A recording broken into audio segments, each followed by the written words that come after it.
Joined now by manager Joe Carbone. We're going to talk about the Growlers Weekly. The saying has been said that good pitching will stop good hitting every time, and unfortunately the Growlers found that out against Lakeshore. You guys have been pounding the ball, but the Chinooks came up with a pretty good pitching rotation. Tell us a little bit about early on in the season, some of the things that you've noticed about your team. Well, first of all, we're a very young team. Almost all of our pitchers are freshmen. When we first started the franchise, we got a late start. Most everybody's veteran players were already placed. So what we tried to do was start off by staying as local as possible with the Michigan schools and just get their good young arms and just work on developing them. And a lot of our position players are freshmen also. So I have a saying, the best thing about a freshman is next year they'll be a sophomore. So we're a work in progress. We're not a totally polished team, either pitching-wise or offensively. But, I've seen some good signs. We've got some good arms. Kids are working hard. So we're just going to, get out there and do the best we can and try to get them day by day to be better pitchers and better hitters as we go. Talking with manager Joe Carbone of the Kalamazoo Growlers. Well, I'll tell you, the community has wrapped their arms around you. Pretty good crowd opening day, standing room only crowd at Mayor's Riverfront Park. As far as the Green Bay Bullfrogs that you're going up to Wisconsin to deal with them, do you guys match up pretty well against the Green Bay team? I really don't know. Because, this is the first time I've seen him play or we've seen him play. And so, it's unlike basketball or football where you attack, the other team and their weakness and so on and so forth. In baseball, we just try to take care of ourselves and just try to do the things that we do well. So I don't know anything about Green Bay. I mean, I've read their roster and seen their players, but I haven't seen their players play. So, every team we play for the first time we find something out about them that we didn't know before. Coach, we were talking to some people in the stands at opening day, and a lot of people are really happy over the fact this is a wooden bat league. What type of adjustments do players have to make, or have you seen them have to make from college baseball, basically, where you can use aluminum bats, whereas the wooden bats, the ball comes off a little bit differently, and things are, the sound obviously is differently too. Is there a really big adjustment period when that happens? Yeah, there's a big adjustment for the kids going from aluminum bat to wood bat.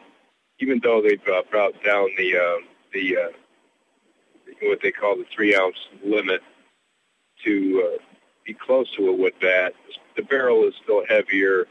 The sweet spot is smaller. By sweet spot, I mean the place on the bat where they can hit the ball, and we're breaking bats like crazy because we're still learning how to swing them.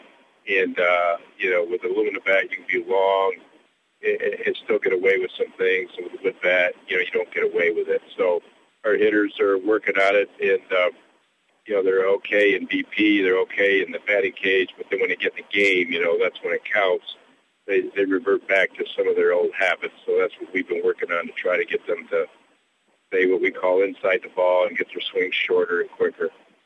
Talking with manager Joe Carbone of the Kalamazoo Growlers. Growlers on their way up to Green Bay to take on the Bullfrogs. Coach, you had mentioned that you have a lot of players with local or regional flavor, but fans in Kalamazoo are pretty familiar with you as well because you spent a lot of time in the Mid-American Conference. So you made more than one trip to Himes Field and taken on Western Michigan University, and you were part of the greatest middle infield combination in Ohio Bobcat history. Who was your partner?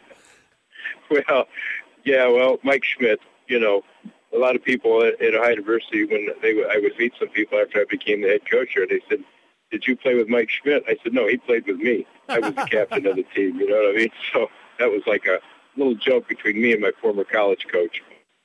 Yeah, he was a great athlete, great player, Hall of Famer. We knew, when we played, he was something special. We didn't know how far we would go, but he was better than all the rest of us.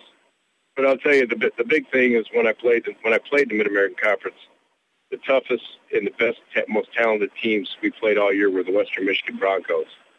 I mean, we had some great battles in Kalamazoo and in Athens. And, and then after I became a coach at Ohio University, we had some great battles against Fred Decker and his Kalamazoo teams.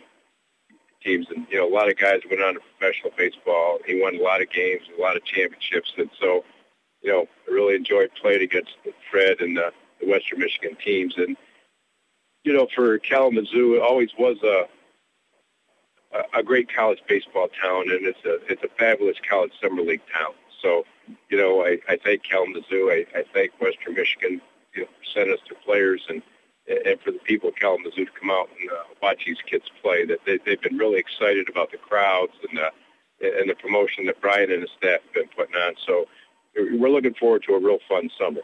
Well, I'll tell you, Coach, we are happy to have you back in Kalamazoo. I think the Growlers hit the ground running, and so far so good. This seems to be the love affair of baseball has always been big in Kalamazoo, and I think the Growlers are going to do a great job of keeping that going. So we wish you safe travels up to Green Bay and back, and we'll look forward